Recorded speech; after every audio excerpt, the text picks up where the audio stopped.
Here is the setup that I'm thinking of doing, or that I am doing for my aquaponics garden. I'm going to use a fish tank that we weren't using, that was just sitting unused. And here are my parts. This I found in the irrigation supply. You can adjust this for whatever size you need. So I thought it was a pretty good idea for what we're using it for, because I could adjust it and just cut off where I needed it to be for inside of our planter. And what I did is I drilled a 3/4 inch hole through here. I did put a piece of, or a washer on top of here. So then this is gonna, the 3/4 inch hole was actually pretty tight, so it almost threads tightly down onto there, but I wouldn't trust that to be a leak-proof seal by any means. My 1/2 inch pipe is gonna be up inside of here, straight up. That's gonna be where the water flows around and exits the planter. So I need to put 2 washers on the bottom of here because they're nice and snug, which is not a bad thing. And then I have a 1/2 inch fitting here that's threaded on one side, and then it's a slip fitting which would normally be glued on the other side. I don't think I'm going to glue it though. I guess I could, but I don't think I'll really have to. Okay, so let's tighten that down.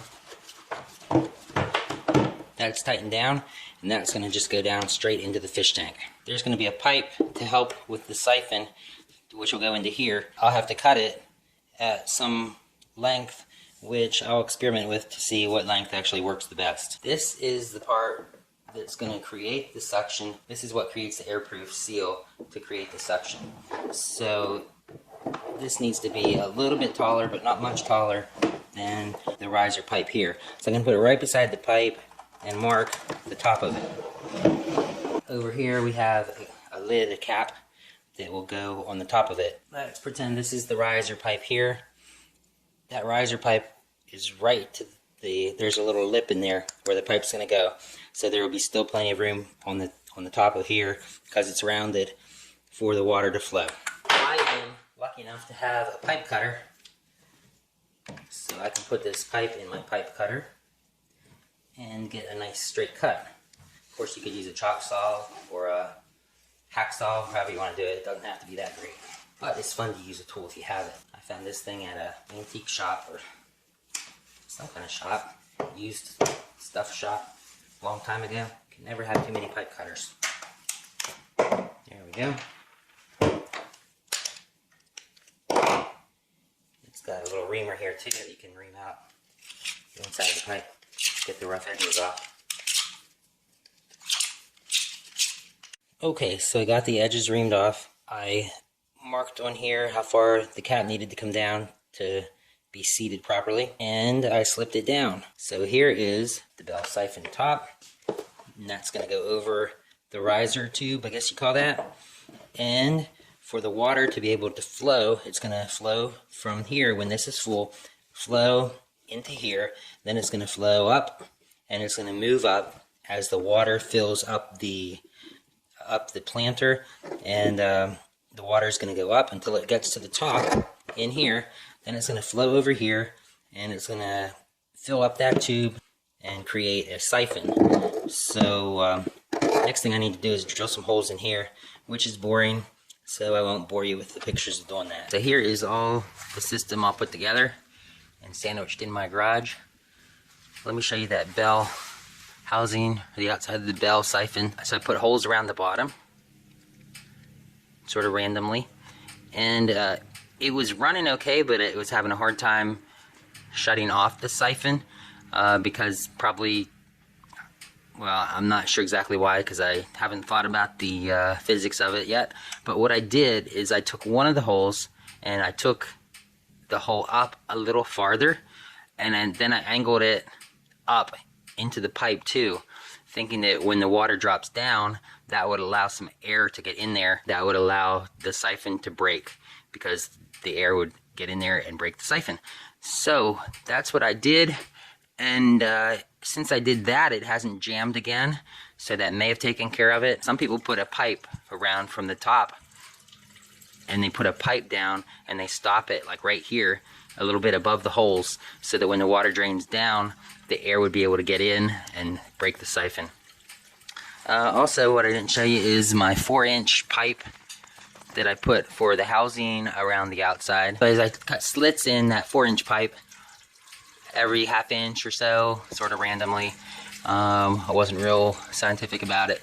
And that will let the water seep in, and it won't let the rocks in to jam up the siphon. And plus I can take the top of this bell off anytime I want to make adjustments or what have you. As you can see, the water's filled up now, and it is overflowing on the filler pipe. And I did go back to the hardware store to get the 4-inch pipe, and that pipe that I used is an irrigation riser pipe. And what it's designed for is so that they can put it in the ground and then cut it to what level they need with the top of the surface of the soil, and screw their fitting for the irrigation onto the top of that, so that the irrigation fitting will be flush with the top of the soil. So it worked great for this application. Let me show you how the siphon works. I'll put the tube on and it'll start siphoning probably immediately. There it goes. And when it starts the siphon, have a pipe going down into the tank, and it blows bubbles way down deep into the tank. And the goldfish actually seem to enjoy it. They swim out and get in the current. The water is all cloudy in the tank still from all the activity on top. Here's a water pump that I had, just one of the aquariums that was laying around. So I'm using that, and I put a tubing onto it. It comes up on the other side, on the far side. And so it continuously pumps water down into the tank, into the planter I should say. You can see the water flow in there. So it's continuously pumping water, or the siphon is now filling back up. And I had to adjust like the pipes and stuff to experiment with it for the length of the discharge pipe. And I also put a pipe inside the riser tube. If you can see in there, there's a plastic tube that I put in there just to make the diameter less, so that the siphon started easier. So I had to play around with it and do some things to get it to work.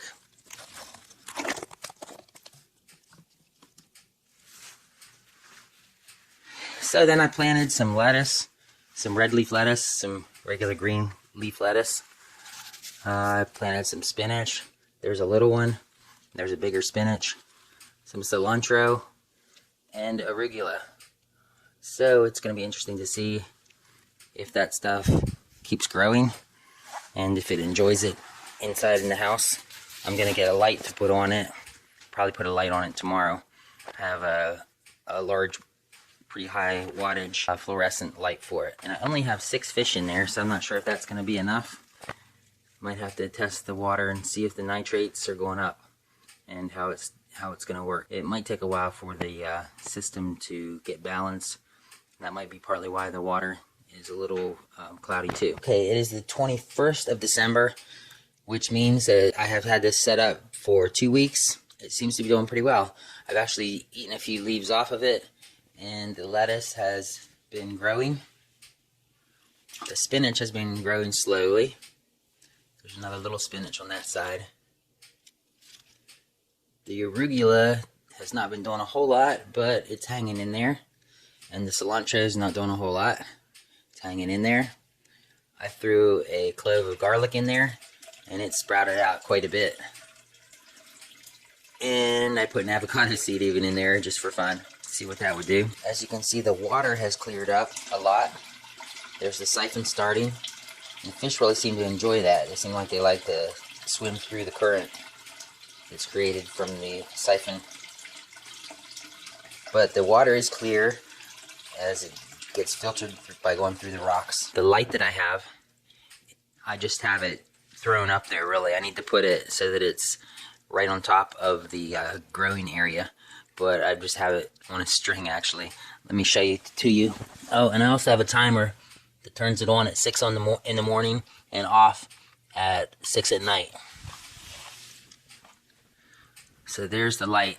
This is the light bulb that Ray at Praxis uses in his voodoo garden inside growing room.